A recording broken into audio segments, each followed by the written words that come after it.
예, 알겠습니다. 예.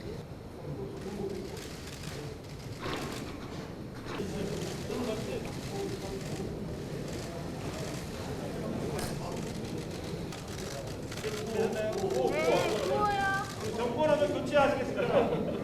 정권 교체! 우리는 원팀!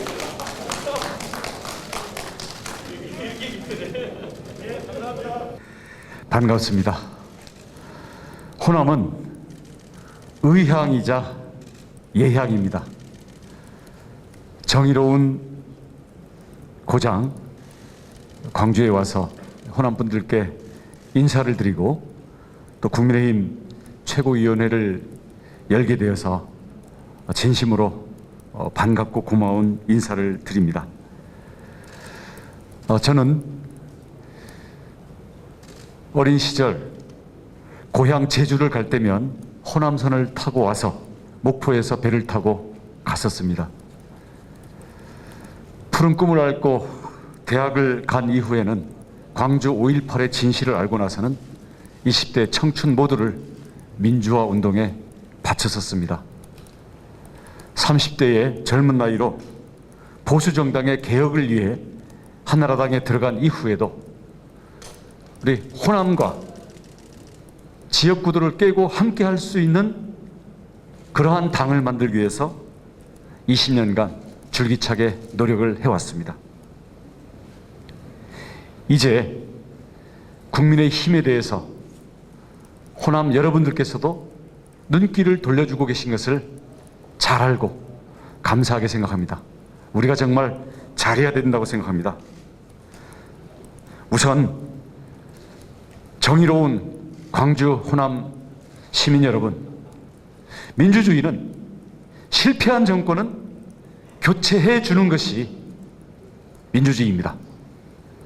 국가가 민주주의가 위기에 처할 때마다 앞장서셨던 광주의 높은 시민의식으로 정권 교체 함께 해 주십시오.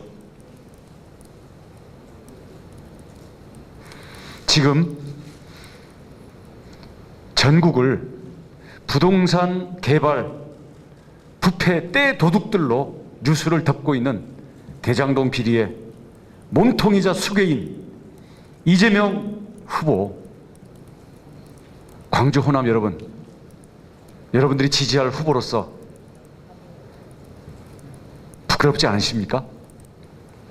이재명 후보가 떼도둑의 수괴이자 그로 인한 거짓말 그리고 가짜 능력자라는 그 가면을 우리 국민의힘과 저 원희룡이 철저히 벗겨서 그 가짜 이미지를 부수겠습니다.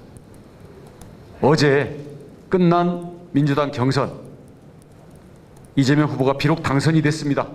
축하를 해드려야 도리인 줄 압니다마는 한 달만 먼저 대장동 비리가 터지거나 민주당 경선 결선 투표가 한 달만 뒤에 있다면 민주당 후보는 이재명 후보가 아니라 다른 후보였을 것이라고 저는 믿습니다. 아직도 끝나지 않았습니다. 정의는 후보가 됐고 대통령이 되었다고 해서 거기에서 추적을 멈추지 않습니다. 선택적으로 적용되는 정의는 이미 정의가 아닙니다. 이재명 부동산 부패 비리 저희들이 반드시 잡고 호남 여러분들께서도 부끄럽지 않을 수 있는 후보를 가지고 대통령 선거를 치를 수 있도록 하겠습니다. 우리 당원과 우리 당 지도부 여러분께 말씀드립니다. 그동안 우리 호남 지지 약합니다. 왜 표를 못 얻는 데 가서 우리가 부질없는 노력을 할 거냐라고 포기를 얘기하는 분들도 일부 있습니다. 하지만 우리는 국민 한 사람도 어느 지역 하나도 포기해서는 안 됩니다. 우리가 소외시키면 국민과 지역은 거기에 대해서 응징을 하게 됩니다. 우리는 1차적으로 표를 달라고 하기 전에 우리의 진정성과 우리의 책임감, 우리의 역할을 인정받는 것부터 시작해야 됩니다. 표 이전에 인정받을 수 있도록 저희들부터 노력하겠습니다. 우선 지역의 인물들부터 키우겠습니다. 구의원, 시의원 내보낼 사람들도 제대로 키우지 않으면서 대통령을 찍어달라. 이게 앞뒤가 안 맞습니다. 이정현, 정윤천 탁월한 지역 내에서 정말 현장의 바닥을 누비면서 지역에 애틋한 표를 받았던 그 인물들, 우리 당이 얼마나 제대로 뒷받침을 했습니까? 그리고 지역의 어려움 속에서 지켰던 당원들과 위원장님들 이제 새롭게 출발하는데 우리가 비례대표 25% 그리고 국정운영의 중심, 인사, 정책, 예산 모든 것에 대해서 호남을 국정운영의 중심에 세우겠다는 김종인 위원장의 호남 동행의 약속 반드시 지키겠습니다. 저는 누구보다도 진정한 가슴으로부터의 호남에 대한 애정과 폭설 사태 때 일주일 넘게 곳곳을 누비면서 호남의 보통 시민들과 함께 숙식을 했던 그 추억들을 갖고 있습니다. 호남과 함께 국정 운영의 중심에 서는 약속 반드시 지키겠습니다. 오늘 이 자리에서 한 현장 최고위원회가 단순히 우리 후보들이 인사를 드리는 자리가 아니라 정운천 위원님을 중심으로 힘차게 벌어지고 있는 국민의힘의 호남 동행의 또 다른 한 단계의 강화와 호남 시민들께 우리가 더 가슴으로 그리고 발로 다가가겠다라는 그 약속의 자리가 되겠다라는 것을 그 의미를 두면서 저 원희룡 거기에 힘차게 온 가슴을 담고 함께 동행하겠습니다. 감사합니다. 오늘 광주에서 우리 호남 지역의 토론을 앞두고 이렇게 최고위원 회의를 하게 돼서 정말 뜻깊게 생각합니다. 특히 오늘 나눠주신 자료를 보니까 이 지역에 우리 당원들이 지난 2월 달에 불과 2,000명 수준에서 지금 15,000명 수준으로 이렇게 많이 늘었다고 합니다. 정말 그동안 노고를 아끼지 않으신 우리 지도부에 감사드리고 또 호남의 많은 시도민들께서 이제 우리 국민의힘에 진정성 있는 행보를 두고 마음을 조금씩 열어주시는 것 같아서 정말 기쁜 마음입니다. 저는 어제 왔습니다. 어제 전주에 가서 당원들께 인사드리고 언론을 뵙고 또 전주의 젊은이들과 우리 지방대 또 지방에 계시는 청년들의 어떤 어려움에 대해서 진지한 대화를 나누었습니다. 익산에 가서 원불교 성지를 방문하고 저는 군산에 가봤습니다. 군산에 한국 GM 공장 또 현대중공업 군산 조선소가 철수를 해버리고 문을 닫아버리고 군산에 그 한국 GM 공장 폐허가 된 잡초가 우거진 그 곳에 가봤습니다. 정말 가슴이 아팠습니다. 저는 거기에서 그런 생각이 들었습니다. 이제 호남이 민주화의 성지 그걸 넘어서 이제는 정말 호남에서 먹고 사는 문제를 해결하는 그런 시대의 전환이 필요하다 그런 생각이 들었습니다. 영남 지역과 호남 지역 할 것 없이 지방 경제는 지금 지방 소멸이라는 말이 나올 정도로 청년들은 일자리를 찾아서 수도권으로 떠나고 지방에는 노인들만 남아서 전라남도의 경우에는 정말 고령화율이 심각한 그런 상황입니다. 이럴 때 우리 국민의힘이 과거 시대를 뒤로 하고 역사에 맡기고 이제 새로운 시대를 열기 위해서는 우리가 이 지방 경제를 위해서 정말 새로운 역할을 하겠다라는 그런 다짐이 저는 필요하다고 생각합니다. 그리고 한 말씀만 또 드리겠습니다. 이재명 지사에 대해서 앞에 두 분 말씀이 있었습니다만은 한 말씀 드리지 않을 수가 없습니다. 돼지 눈에는 돼지가 보인다는 그 돼지가 바로 이재명 후보입니다.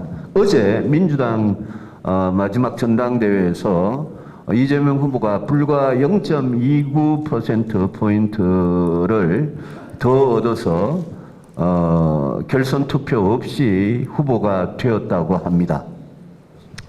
민주당이 이 경선 투표 결과를 놓고 지금 내홍에 휩싸이고 있습니다. 무효표 처리를 어떻게 할 거냐 이걸 놓고 분모가 달라지기 때문에 이게 50이 넘는 거냐 50이 안 되는 거냐를 두고 내홍에 휩싸이고 있고, 이낙연 후보께서는 이 경선 결과에 대해서 아직 승복을 하지 않고 있습니다. 민주당의 경선 결과를 보면서 어떻게 지금쯤이면 구속되어서 수사를 받아야 할 범죄인이 집권 여당의 후보가 될 수 있느냐, 이건 정말 충격적인 사건이라고 생각합니다. 저는 이재명 지사가 계속 특검과 국정조사를 거부하고 있는데 그 자체가 이재명 지사 스스로 결코 떳떳하지 깨끗하지 못하다는 것을 증명하는 거라고 생각하고, 민주당이 그리고 문재인 대통령과 청와대가 반드시 이 특검과 국정조사를 받아서 올해 해가 끝나기 전에 이재명 지사의 모든 범죄 사실을 명명백백하게 밝히고 후보를 교체하고 이재명 지사는 감옥에 가야 될 사람이라고 저는 생각을 합니다. 대한민국이 도대체 어디로 가려고 집권 여당이 이렇게 불법과 비리로 점철된 그런 후보를 대통령 후보로 내세운다는 말입니까? 그 민심의 결과가 어제 민주당의 3차 선거인단 투표 결과에 그대로 60이 넘는 이낙연 후보 60이 넘는 지지율과 이재명 후보의 20% 지지에 그대로 반영이 되어 있다고 생각을 합니다. 거듭 말씀을 드립니다. 문재인 대통령께서 퇴임 후에 이 사건을 은폐하고 덮고 뭉갠 죄로 조사를 받지 않기 위해서는 문재인 대통령께서 저는 지금 결단을 해서 특검과 국정조사를 빨리 수용하기를 본인이 결단을 하고 민주당에도 촉구해 주기를 거듭 말씀을 드립니다. 저는 그동안 호남에 늘 진정성을 가지고 왔습니다. 저는 대구에서 태어나서 대구에서 학교를 다니고 대구에서 4선 국회의원을 했습니다마는 저는 이제까지 정치를 하면서 지역주의를 한 번도 정치에 이용한 적이 없었습니다. 제가 새누리당 원내대표 시절에는 이 아시아 문화 중심 도시 관련 법을 우리 당의 많은 의원님들이 좀 꺼림칙하게 생각함에도 불구하고 제가 광주 의원님들의 요청을 받아들여서 제가 통과시켜 드렸습니다.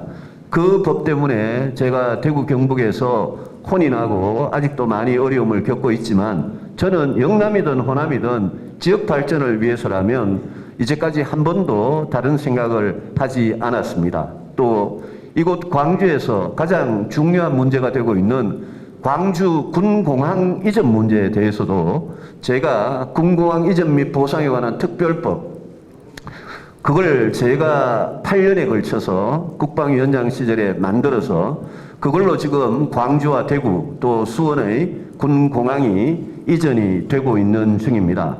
광주의 군공항 이전 사업은 제가 대구의 통합신공항 이전 사업을 해봤던 제가 책임지고 끝낼 수 있다는 말씀을 광주 시민들께 드리고 저희 말씀을 마치겠습니다. 감사합니다. 호남 당원들이 급정을 냈고 또 호남에서 홍준표에 대한 인식이 좋아지고 있는 것에 대해서 머리 숙여 감사 말씀 드립니다. 최근에 또 계속 호남에서 저에 대해서 많은 사람들이 좋은 평을 해 주신 데 대해서도 감사의 말씀을 드립니다. 특히 20대들이 호남의 20대들이 최근 광주 여론조사에서 민주당 이재명 후보의 2배가량 압도적인 지지를 보내주신 데 대해서도 광주의 20대 그리고 전남 전북의 20대 여러분들에게 감사의 말씀을 드립니다. 저는 80년 5월부터 81년 6월까지 전라북도 부안 군부대에서 근무를 하면서 전북 도민으로 1년 한 3개월을 살은 일이 있습니다. 제 처가가 전라북도 부안이기 때문에 전북에서는 전북 사위라고 참 좋아들 하십니다. 지난 20대 총선 때 부산 출신 안철수 후보가 호남 순천 사위라는 그 이유도 있었겠지만은 여러 가지 이유로 호남 사위라는 그런 이유로 압도적인 호남에서 지지를 보내주신 일이 있었습니다. 이번 대선에서 호남 분들이 호남 사위 홍준표를 적극적으로 좀 지지해 주실 것을 거듭 당부 말씀을 좀 드립니다.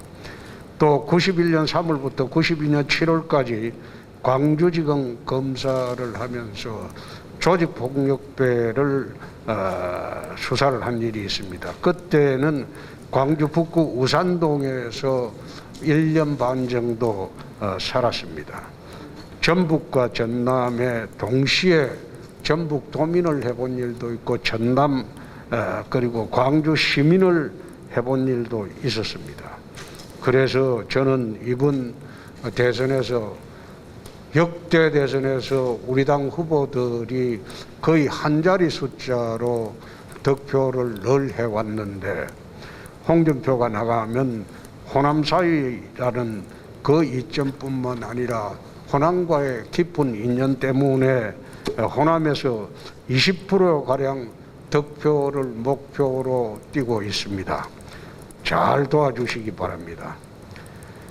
어제 민주당 마지막 서울 대선 경선에서 대장동 비리의 주범인 이재명 후보가 28%를 득표했고 이낙연 후보가 거의 63%대를 득표를 했습니다. 이것이 시사하는 것은 민주당 자체 내에서도 이제는 비리의 주범, 대장동 비리의 주범은 대선에 내보낼 수 없다는 명확한 의사표시가 되었다고 생각합니다. 정과 사범이고 지금 또 온갖 가족의 문제가 있고 무상연애 스캔들까지 있는 이런 사람이 대통령이 되어서 되겠습니까? 대통령 선거가 무슨 범죄자 대선이 되어서 되겠습니까? 깨끗한 홍준표가 영원한 화해하는 그런 세상을 만들고 그리고 대한민국을 정상국가로 다시 만들고 선진국 시대를 열도록 하겠습니다. 이번에는 홍준표가 나서게 되면 호남에서 20% 이상 득표할 수 있도록 그 목표로 열심히 호남에서 선거운동을 할 생각입니다. 많이 도와주시기 바랍니다. 감사합니다. 우리 김대중 컨벤션 센터에서 우리 국민의힘 우리 당대표를 모시고 또 이렇게 후보자들과 이런 회의를 하게 돼서 참 감개가 무량합니다.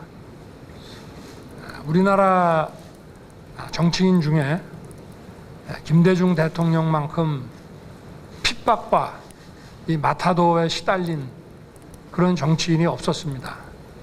그렇지만 김대중 대통령은 그 경제 위기에 당선이 되시고 용서와 화해, 이 국민 통합이라는 정신으로 절체절명의 국가 위기를 극복을 하셨고, 그리고 우리 3차 산업혁명, 4차 산업혁명의 근간이 되는 이 IT 기반을 구축하셨습니다.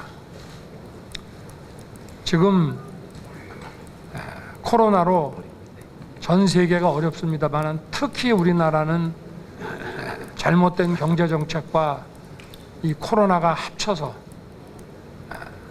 정말 국민들이 어렵고 국가 경제가 힘듭니다.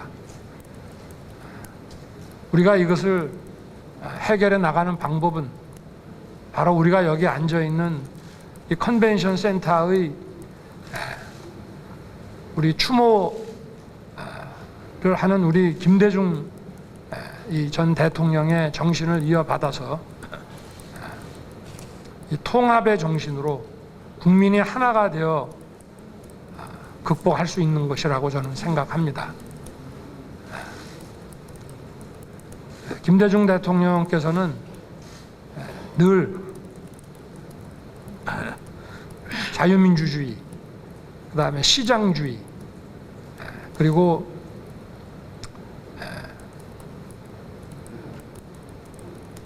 생산적 복지, 그리고 튼튼한 그 한미 동맹을 축으로 하는 그 안보 기틀 하에서 남북의 평화 통일이 추진되어야 한다고 늘 강조를 하셨습니다.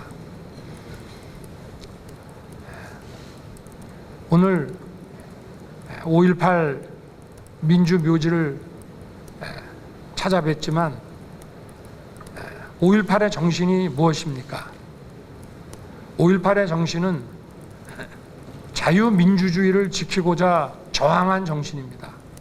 그래서 늘 진행 중이고 끝날 수가 없는 것입니다. 자유민주주의라고 하는 것은 독재와 전체의 엔티테제입니다. 그것은 곧 법의 지배입니다. 지금 제가 지난 7월 17일 제헌절에 그 5.18 민주묘지를 참배한 것은 그 5.18의 정신이 자유민주주의 또 법의 지배라는 그 정신이라고 저는 보기 때문에 제헌절에 제가 특별히 의미가 있다고 생각을 한 것인데, 저희 그 5.18 묘지 참배를 감히 어디를 오느냐 해서 민주당에서는 일부 정치인들이 제가 다녀간 그 제가 쓰다듬은 그 어루만지 묘비를 물러 씻기까지 했습니다. 그런데 지금 어떻습니까? 이 법과 상식을 완전히 무너뜨렸습니다. 과연 그 정당이, 그분들이 5.18의 정신을 독점할 자격이 있는 것인지에 대해서 광주 우리 시민들께서 다시 한번 생각해 주시기를 부탁드리겠습니다. 우리나라는 산업화와 민주화, 또 그 민주화를 기반으로 해서 다시 산업화의 재도약, 또 거기서 민주화가 다시 업그레이드 되는 이런 과정을 쭉 밟아 나가 왔습니다. 지금 전 세계적인 저성장 기조에 또 우리나라도 이 저성장의 기조에서 벗어나지 못하고, 또 이 수도권과 지방의 격차가 자꾸 양극화가 벌어지면서 호남과 영남 모든 지역이, 수도권에서 먼 지역들이 또 경제적 저성장 때문에 그 낮은 GDP와 그리고 재정 자립도, 낮은 재정 자립도로 잘 발전하지 못하고 있습니다.